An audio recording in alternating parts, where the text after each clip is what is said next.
But you forget, he is a Time Lord.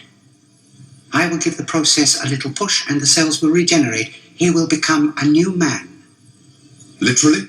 Of course, he will look quite different. Not again. Yeah, I'm doing it now. Time Lords have this little trick. It's sort of a way of cheating death. Except it means I'm going to change. But you don't die. You change. You pop right back up with a new face. No, not forever. I can change 12 times, 13 versions of me, 13 silly doctors. Okay. Welcome back to the Nerdy Grail and welcome to another ranking/discussion video here on the channel. Now, at the time you're watching this video, I'm actually away on holiday, having a little bit of a break. So I decided to bulk record a couple of videos so that you wouldn't be without content while I'm away. So if I'm wearing a similar outfit in those videos, that's why, because I decided to record these all at the same time. So this video today, we are having a look at the 5 worst regenerations in Doctor Who history, at least in my opinion. Now, you're probably thinking that I've done this video before, or a video similar to this before, and that's because ages ago, back in September of last year, so almost a year ago now, I did a video where I ranked all the regeneration stories from worst to best in my personal opinion.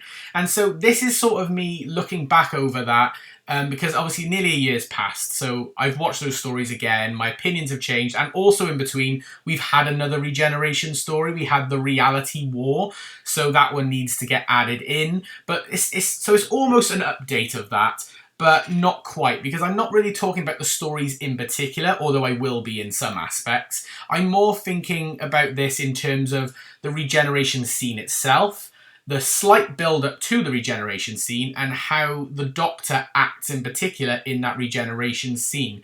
Because if I'm being honest, in all of these, there's a moment where the Doctor feels very un-Doctor-like, or it sort of questions that incarnation's characteristics, or maybe the story, which I said I will tackle a little bit of the stories, the story leading up to it, or the events leading up to it, weren't very good, whether it's the writing, the pacing, the conflict, you know, something was off, and so that made the regeneration feel unearned, not very emotional, or just downright very mid-tier. It wasn't very good. And regeneration as a concept is fantastic and is a great way to keep a show going.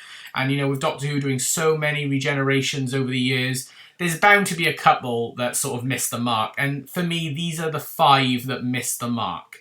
But keep in mind, this is just my opinion, so if there's any stories or regeneration scenes in particular on this list that you really like, then that is perfectly fine, and I respect your decision and your opinions, and I can see why, because, you know, they are, you know, every regeneration is someone's first, and every regeneration matters to somebody. And I know that from if I decide to do a best version of this video. But these are the 5 regeneration stories/scenes that I think are the worst so far in Doctor Who. So let's start with number 5, which is a little bit of an interesting case. Coming in at number 5 is the 6th Doctor's regeneration into the 7th Doctor. So I'm talking about the tail end of Trial of the Time Lord, the Ultimate Foe, to the start of Time and the Rani, the start of the 7th Doctor's first adventure. Now, the 6th Doctor, played by Colin Baker, fantastic actor. I've met him multiple times at different Comic-Cons and conventions. Got him to sign a lot of memorabilia of mine. He is a lovely guy and really loves the fans. And I think over the years, I've really grown to like him as a Doctor and really grown to like his era. In particular, you need to check out some of his Big Finish audios because he is a star in the Big Finish audios, as well as other Doctors who didn't have much screen time. And Colin Baker's era was criminally cut short. And there's going to be a bit of a theme in this list. There's at least 2 stories in this list that have a similar theme of a Doctor's era being cut short for one reason or the other due to behind-the-scenes things.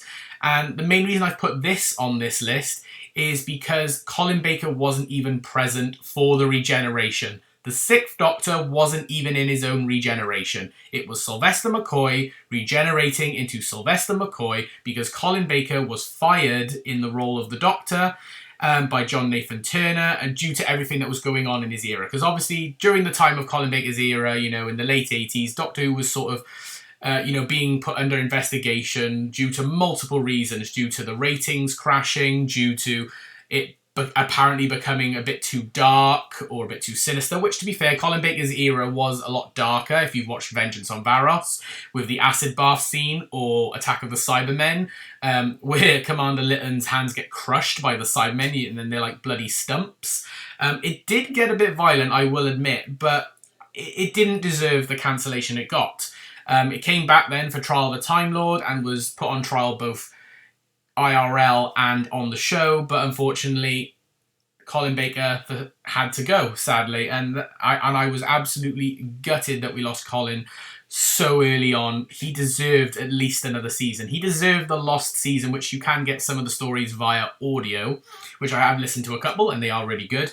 But yeah, this Regeneration was totally undeserved. Obviously Colin was asked back to see if he would film this story, Time and the Rani, to do a Regeneration, but obviously he refused to do that, and he had every right to refuse that because it's a bit unfair. He didn't want to leave, and so I feel like this Regeneration is totally like unjustified. And they also make him go in such an awful, and if I'm being honest, a bit of a cruel and almost humiliating way for a Doctor.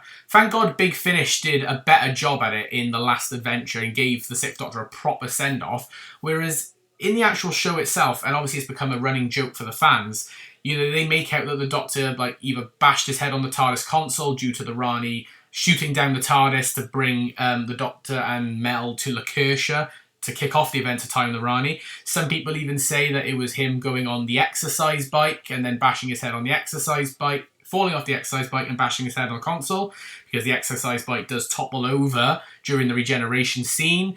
The Sixth Doctor was sort of made to be a bit of a mockery by the end, and I just didn't like that and didn't appreciate that. And obviously at the time, Colin, I know, wasn't a huge fan of that.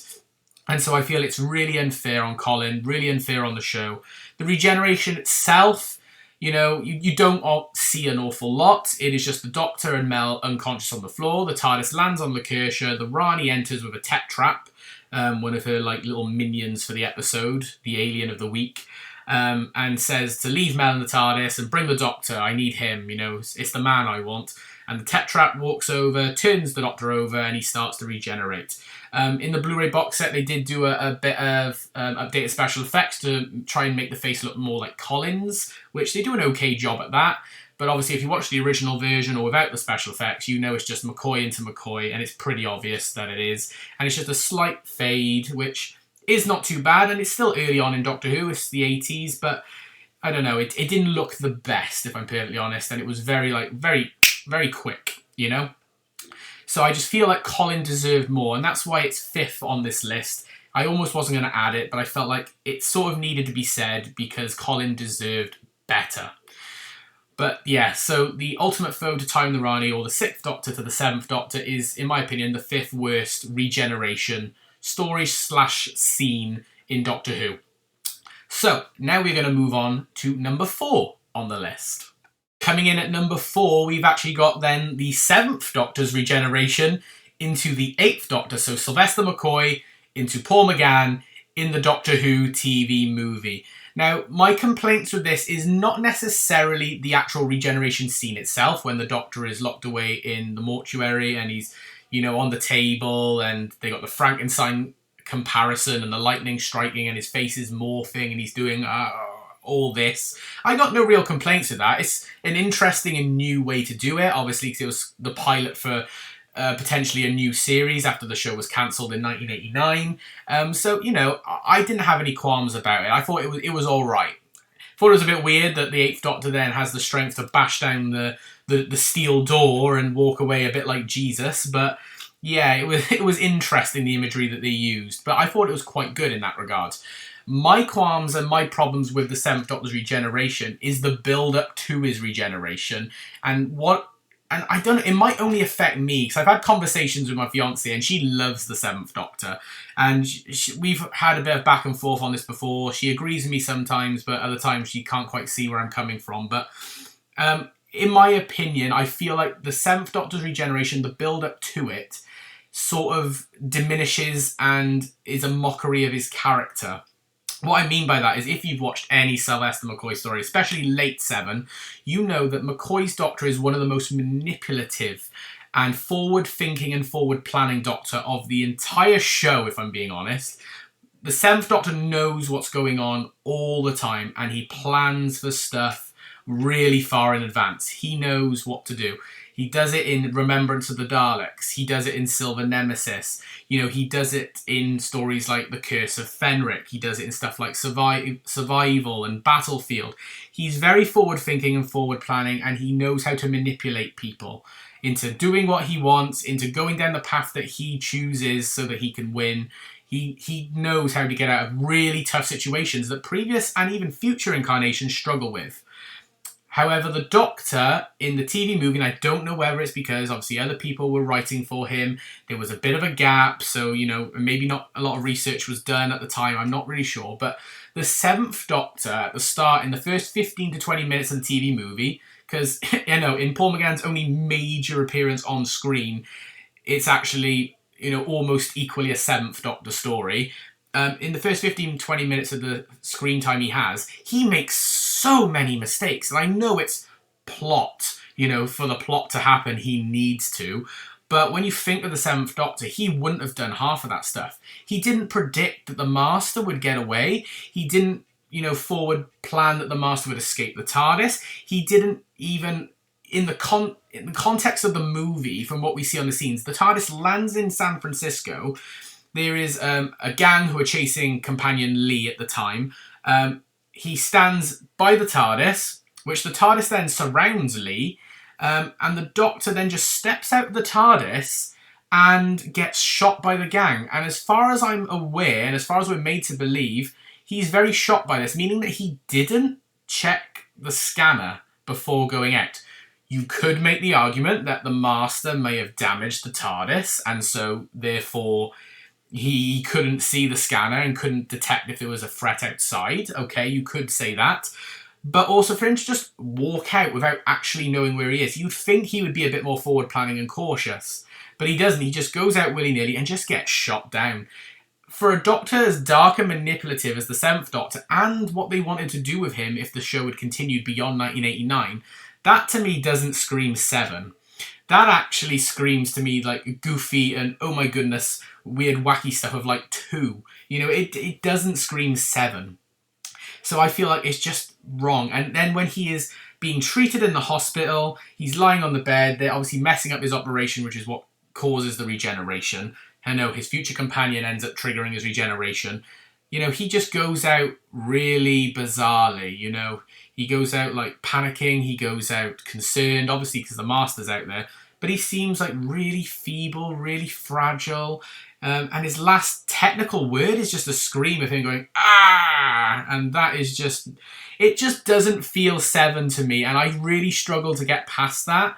So I think it's probably just a me issue, which it probably is, to be honest. But I just struggle to get past that. It just doesn't feel very 7. You know, the manipulative game player Doctor just going out like that. It just doesn't seem right to me somehow. But yeah, so that's why it's on this list. But it is higher up on the list because, you know, the regeneration itself was fine, you know, once McCoy had gone. You know, the actual regeneration scene was fine. I have no issues with that. And the rest of the story was fine. I don't mind the TV movie, to be honest. But yeah, that's why it's on this list, and that's why it's on 4th place. Mainly, that's a more of a real personal thing for me, personally. But yeah, now, let's move on to the 3rd place on this list. Now, this one might have upset a few people. So this one might annoy some people. So in 3rd place, I've actually got the 10th Doctor regenerating into the 11th Doctor. So David Tennant into Matt Smith in The End of Time Part 2. And now before all you Tennant fanboys and fangirls come at me, look, I like the 10th Doctor, to be fair. You know, I've grown on him more and more. He's not my favourite Doctor from New Who. That still goes to Peter Capaldi, and Christopher Eccleston then is a close second. But I do like David Tennant, and I really like 14, to be honest. He does a great job as 14. But if I'm being honest, and I think if we're honest with ourselves, the 10th Doctor, especially if you're a long-term fan who's watched the show since Hartnell, even if you're not a long-term fan and you just watch all of New Who now, compare the 10th Doctor and the way he goes, compare him to 9 and compare him to 11 that follows, and you've got him sandwiched in between. How does the 10th Doctor go out? Now, I know the 10th Doctor sort of has been built up a little bit over his time as in his incarnation to be a little bit vain, hence why he put off a regeneration earlier in the season prior in The Stolen Earth and Journey's End, hence giving us the Meta-Crisis Doctor. But this Doctor's also been painted to be really dark and sinister and a hero who's willing to sacrifice himself for those in need. And we've seen that multiple times throughout his era. And in particular, in this story, he sacrifices himself for Wilfred. Rest in peace, Bernard Cribbins. Love you and miss you still. But his little swan song at the end, where he goes back to see all his companions, that's nice. Don't get me wrong, I don't mind that. That's not the issue I have. The core issue I have, and I don't have an issue with the end of time as a story. I thought it was quite a fun story, actually, to be honest. John Simm's wacky master, putting his face on everyone around the planet, and the banter he has with the Doctor. But need I say more? The regeneration is the issue I have, and how 10 is in particular in his regeneration scene and the cafe scene in the End of Time Part 1. Cafe scene in the End of Time Part 1 where, Wilf has lured the Doctor in to try and get him to see Donna again, try and get them back together, but ends up talking about, the Doctor worrying that there's a prophecy that he's going to die and he doesn't want to, but Wilfred then reminds him that you can regenerate, but then the Doctor goes on the weirdest tangent ever. And it's weird because it's the Doctor. And at this point, he's regenerated so many times. He's the 10th Doctor. And he talks about regeneration as if someone's going to hijack his body and he's never going to be seen again. And that every incarnation isn't him. He says, some new man goes sauntering away and I'm dead. And he's crying his eyes out. And it's like, Doctor, what are you doing? You've never done that before in your previous incarnations. You've always gone out heroic and you've always gone out with a smile. Why are you trying to paint this negative impression of regeneration? It's just so unlike the Doctor. And then obviously you get the actual regeneration at the end of the story and his final words of I don't want to go and crying his eyes out. That's not the way a hero should go out. If anything, he should have gone out a bit like something else that's going to come up on this list. He should have gone out saying Allons-y. That's firstly his catchphrase. But, and also let's go. Actually accepting the change now. Especially since he put it off last time. This time he should now accept it and be the Doctor and let the new person come in. And because it's to heal him and make him feel better, it just doesn't sit right with me and also leaves a sour taste in my mouth knowing that that's how that Doctor goes out. And also it leaves a bit of a almost... It doesn't, I don't know if it means to, but it also leaves a sour taste for the next person to take over because, for fans, you sort of then get attached and you sort of think about the new person who comes in, this time Matt Smith, oh, you're forcing her out. He didn't want to go, so I don't like you now. I don't like this new person because they forced him to go, and it's like, that's not how you want to set up your next incarnation in your next era of the show. So I just don't think... for a marketing standpoint, it was a very good idea either. And then in universe, it doesn't make sense for the Doctor to be that way, if I'm honest. It doesn't matter, if I'm honest, if you're, it just baffles me, is all I'm going to say. It just absolutely baffles me. And the End of Time Part 2, the regeneration for me, just will not leave, it just won't. I can't. I'm struggling to speak for it because it just annoys me so much whenever I think about it. But yeah, I'm not a huge fan of the regeneration. It doesn't do the Doctor any favours whatsoever. And in my opinion, even though, yes, that Doctor is vain, it also goes against his heroic character. Because it almost shows that he didn't want to do that heroic deed and he almost regrets it. But that is why it's the third one on this list. However, now we've got 2 left, and I think I can almost safely say that we're probably universally in agreement that these 2 are probably the worst. But here they are anyway. So coming in at number 2, we have the 14th Doctor into the 15th Doctor. So David Tennant once again. So yes, both David Tennants have made it onto this list. David Tennant into Ncuti Gatwa's 15th Doctor. You all know my opinions if you watched other videos on this channel about regeneration, whether it's the Ncuti era, whether it's the regeneration list. you know my opinions on the story The Giggle. You know how I think it's a fantastic story for the first 40 minutes. The toy maker, played by Neil Patrick Harris, is great. The plot is pretty solid for the most part. Pacing-wise is pretty good. And the 14th Doctor is on top form in this story. And I love the return of Mel. I love Mel. I can't wait to meet Bonnie Langford at a Comic-Con coming up later this year. But the regeneration, or wait a minute, it's not actually a regeneration. And that is the core problem with this, is regeneration.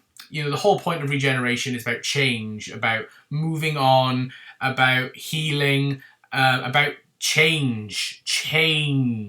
You know, saying goodbye to the old and bringing in the new. And all the regeneration stories are about a swan song for a Doctor, celebrating that Doctor's era, giving them one last hurrah before we potentially never see them again, and you get the new person to come on in. The problem that The Giggle has is RTD thought he was being really clever, and decided to introduce something known as bi-generation. And look how that turned out, RTD. That was great, wasn't it? Not. It was the worst thing you could have possibly done. And what bi-generation is, for anyone who doesn't know, is that basically the old Doctor can stick around. Basically, the Doctor's split into two, and the new incarnation comes out of the old incarnation, and they can both live simultaneously. So 14 is still alive and kicking, meaning that we now have 3 versions of David Tennant running around. We got 14, we got the Meta Crisis, and we got the 10th Doctor. David Tennant just can't seem to go. But the worst part is 14's regeneration to start with, before it became a bi-generation, was very heroic. He went out fighting, and he went out accepting the change, and he said exactly like I said the 10th Doctor should have done, is he went out with the final words of Allons-y. They were going to be his final words before the regeneration energy faded back into him, and then Mel and Donna had to pull him apart so that Ncuti could come out. And then it all fell apart. Absolutely fell apart. Because not only did it mean that the 14 stuck around, so that emotional weight was then gone. You know, we were like, oh, he's still around. So the whole emotional build-up and final goodbye and how he might have to sacrifice himself to save the Earth, to save those close to him, this all means nothing. And it's terrible and it's awful. But then, to make matters worse, it then takes the light off the new person, so Ncuti's no one's top priority, because people are still shocked that David Tennant is still around. And I know that was the case when I watched it with my family. I know my family were all saying, oh, David Tennant is still around, and they weren't even focusing on Ncuti, to be honest. So it takes, you know, the onus off him, and that shouldn't be the case. You should be focusing on the new person. But not only that, but then 14's character then starts to dip back into 10th Doctor territory as the story then goes on for the last 20 minutes, to where he's even crying. He doesn't want to give up the TARDIS, even though literally like 10-15 minutes ago he was willing to give up the TARDIS because he thought he was going to regenerate. So it just, again, goes against 14's personality, goes against everything that it was leading up to in that story. And, like I said, it's a regeneration story. The Doctor's not supposed to still be around. It's about saying goodbye to the previous incarnation and hello to the new one. And I just don't like bi-generation. And the fact that we're obviously probably never going to see bi-generation again further goes to prove that it was pointless and he just wanted to get a gimmick in for gimmick's sake. And I'm just not a fan of it whatsoever. And I think a lot of people feel the same. Sure, it doesn't annoy me as much as it used to, but just the fact that it even exists, and the fact that, obviously, once again, it ruined what could have been the perfect send-off that we always wanted for David Tennant's incarnation. Just got spoiled because he thought he was being clever. But now, we're going to move on to first place, and I think we're almost all in agreement on first place. So let's have a look at what first place is on my worst regeneration list. Finally, we make it to number 1, and is it a surprise that this is on the list? I'm of course talking about the latest regeneration scene stroke story, and that is the 2-parter story Wish World, or in particular, The Reality War. So the 15th Doctor into whoever Billy Piper's meant to be. The 16th Doctor, The Moment, Rose, some other weird thing that we don't even know about yet. Who knows at this point? So 15 into whatever. And that's just how the show seems to go out at the moment. Doctor Who is now in a limbo state. It's potentially could be put on a hiatus, could be cancelled, it's going to be given to someone else. You know, it's just an absolute mess and shambles, and that is how Regeneration feels lately. A mess and a shambles, if I'm perfectly honest. This story, Reality War, was a rushed mess. And there's so many different reasons why I don't like the Reality Wars Regeneration. Firstly, the story was poor, it was rushed, it was poorly written, it had to obviously go back for many reshoots, which damaged the characters greatly. You know, Belinda was terrible. It ruined her, and I loved her as a companion. I thought she was really, really good, but she was left and shoved basically in a vault for most of this story. You brought back Kate, and the Rani was ruined. Omega was ruined. I mean, if you want to know my full thoughts, go and watch my Reality War video and my problem with the Regeneration video as well. But yeah, it was an absolute shambles. It was terrible. But also, because the reshoots, and this is my core problem, is the Doctor as well also goes against his character, so to speak, even though 15 didn't really get time to develop a proper character. You know, Ruby Sunday, Millie Gibson's Ruby Sunday was the biggest part of the Ncuti Gatwa era, was like his best friend in the whole universe, this, that, and the other. You know, because of the reshoots, his last scene with Ruby is him more or less having an argument with her, and them, you know, kind of ending on baddish terms. They don't seem like the bestest pals that they used to be. And I just think that's wrong. And it is just so weird to know that that is how 15 is forever going to leave Ruby Sunday. Basically on an argument. You know, and that is terrible writing, just terrible planning. It shows that they didn't go back and check it first, or just didn't feel the need to either take the scene out or try and get Millie to do another take so that they can, you know, fix the relationship so at least he goes on a better note. It was awful. Absolutely horrendous and embarrassing to watch. Then the Regeneration itself, yeah, it was nice to see Jodie again, don't get me wrong, you know, a doctor wishing the next Doctor luck. But his reasoning for regenerating was just, you could tell how rushed it was and that it was reshot, and they just were like, we just need to get this done quick because it doesn't matter at this point. You know, RTD almost at this point might as well be saying, here you are, little piggies, here's your trough, come on, just eat it up, because that's just how it felt like he was treating us at that point. You'll eat any old slop we give you, it doesn't matter. And it's like, no, at this point, no. You've really annoyed me now. And like I said, the regeneration effects, look, okay, I know he's gone to say goodbye to Joy, and so they tried to do this like star, you know, form of the regeneration energy where it's going here, there, and everywhere.